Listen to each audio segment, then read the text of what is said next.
Getúlio Vargas voltou, pois é, 1950, ele volta ao governo do Brasil, 1951, na verdade. Eu sou o professor José da Costa.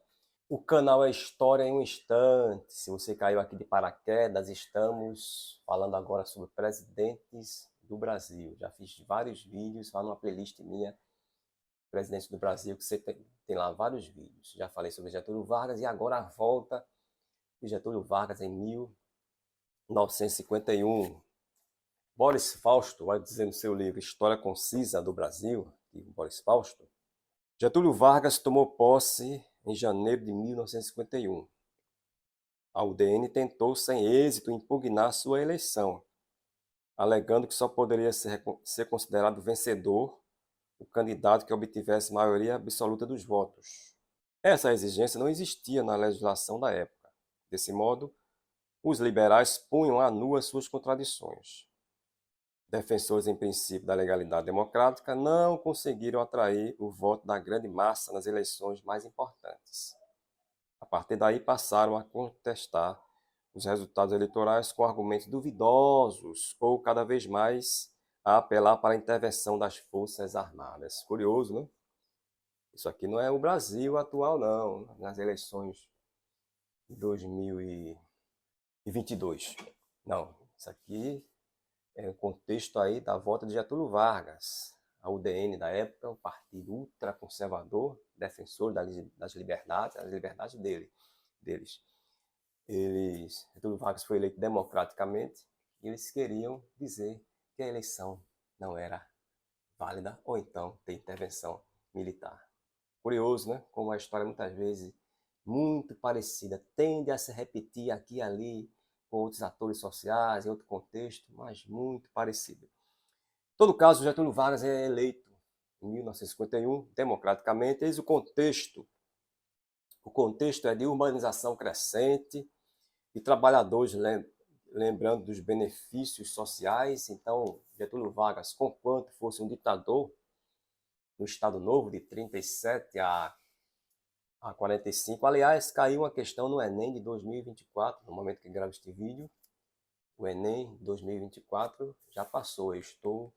Hoje é 5 de novembro de 2024 e o Enem foi dia 3 de novembro de 2024, primeira etapa. Eu vi a prova e tem lá uma questão sobre Estado Novo no Enem. Nós falamos aqui sobre Estado Novo, vai na minha playlist História Geral e também sobre o presidente do Brasil. Eu vou deixar na tela final o vídeo para você assistir. Em todo caso, Getúlio Vargas é eleito, massa de trabalhadores, porque Getúlio Vargas tinha uma política basicamente o seguinte: benefícios sociais aos trabalhadores, por outro lado, o apoio desses trabalhadores, existência de sindicatos, mas sindicatos domesticados, trabalhadores sem luta de classe, sem conflitos sociais, um pé numa canoa, um pé na outra, canoa dos trabalhadores, na canoa dos empresários, da burguesia. Então, Getúlio Vargas não era um socialista, ele perseguia os comunistas. Ele dizia que trabalho e capital andam juntos, não são inimigos. E nada de luta de classes. É necessário benefícios sociais, mas uns trabalhadores domesticados, um sindicato domesticado, e uma burguesia industrial em aliança com os trabalhadores.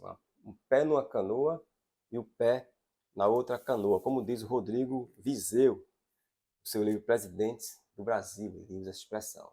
Getúlio Vargas tem um pé em duas canoas, os trabalhadores e da burguesia industrial. Portanto, ele não era um socialista. Então, benefícios sociais, os trabalhadores lembravam, e ele foi eleito democraticamente, voltou nos braços do povo. O contexto também era de Guerra Fria, ali naquele contexto de Guerra Fria. Tem um vídeo sobre Guerra Fria aqui, vai na minha playlist História Geral, tenho vários vídeos para você assistir, são mais de 400 vídeos para você assistir. Então, eis aí o Getúlio Vargas, nesse contexto de ambiguidade, de benefícios sociais, de os trabalhadores de crescente urbanização, de trabalhadores lembrando dos benefícios sociais, força dos Estados Unidos. Ele volta mais ou menos com 68 anos, mas também tem o contexto da pressão, era muito grande. Ele, nesse novo mandato, ele cria o BNDE, Banco Nacional de Desenvolvimento Econômico, na época chamava-se BNDE, cria indústrias estatais, Petrobras, se eu não me engano, Eletrobras, indústrias estatais, porque a política de Vargas era chamada política nacionalista. Na época tinha basicamente duas visões políticas aí econômicas, nacionalista, que era de Vargas, de apoio, o nome já diz nacionalista, de apoio à burguesia industrial, à indústria nacional, de menos intervenção dos Estados Unidos, mais intervenção do Estado, o Estado como indutor da economia, como construtor de setores estratégicos como energia e transportes, e uma visão mais entreguista, mais abertura ao capital estrangeiro, principalmente aos Estados Unidos. Então é nesse contexto que Vargas está, e ele era um nacionalista. Nisso, ele teve pressões de todos os lados. Pressões de um tal de Carlos Lacerda, que era um pé no saco de Getúlio Vargas, da UDN, era o ultraconservador da época, moralista, e pressão da UDN, pressão de empresários, porque Getúlio Vargas, por exemplo, ministro do Trabalho dele, João Goulart, mais na frente vai ter o golpe de 64, 100% de aumento do salário mínimo. Os empresários não gostam nada disso. Pressão dos militares, que também não gostam. Os militares também não gostam do aumento do salário mínimo de 100% na época. Que é isso, aumento de salário mínimo para trabalhador? Para que isso? Os militares não gostam. E a maioria era ultraconservadores também, embora tivesse uma ala nacionalista entre os militares, a maioria era conservadores. E pressão também dos próprios trabalhadores. Greves em 53, por exemplo, São Paulo e outros estados, teve muita greve. Pressão de trabalhadores. E a própria pressão norte-americana, naquele contexto de Guerra Fria. É uma pressão também norte-americana querendo aqui intervir aqui no Brasil, no sentido de entrada de capital estrangeiro. Getúlio Vargas se opondo a isso, com a sua política nacionalista, a criação da Petrobras, uma empresa nacional, uma estatal, e temos aí toda uma pressão também, Estados Unidos, generais, próprios trabalhadores, a UDN, até que o Getúlio Vargas ele não aguenta e ele dá um tiro no coração e se mata, 1954. Tem aqui um relato do Tancredo Neves. Ouviu-se um estampido seco, nós subimos para o quarto. Ele e a filha, isso quando Getúlio Vargas se matou. Isso aqui é um depoimento do Tancredo Neves, dizendo que quando Getúlio Vargas se matou, ele ouviu um estampido seco, nós subimos para o quarto. Nós, era ele e Alzira, filha do Getúlio. Encontramos o presidente de pijama, coração ferido, Alzira de um lado e eu de outro. Ajeitamos ele no leito, ele lançou um olhar para Alzira, parou, deu a impressão de experimentar emoção e morreu. Então, após a sua morte, greves, imprensa atacada, a massa atacando também a embaixada dos Estados Unidos, uma comoção nacional.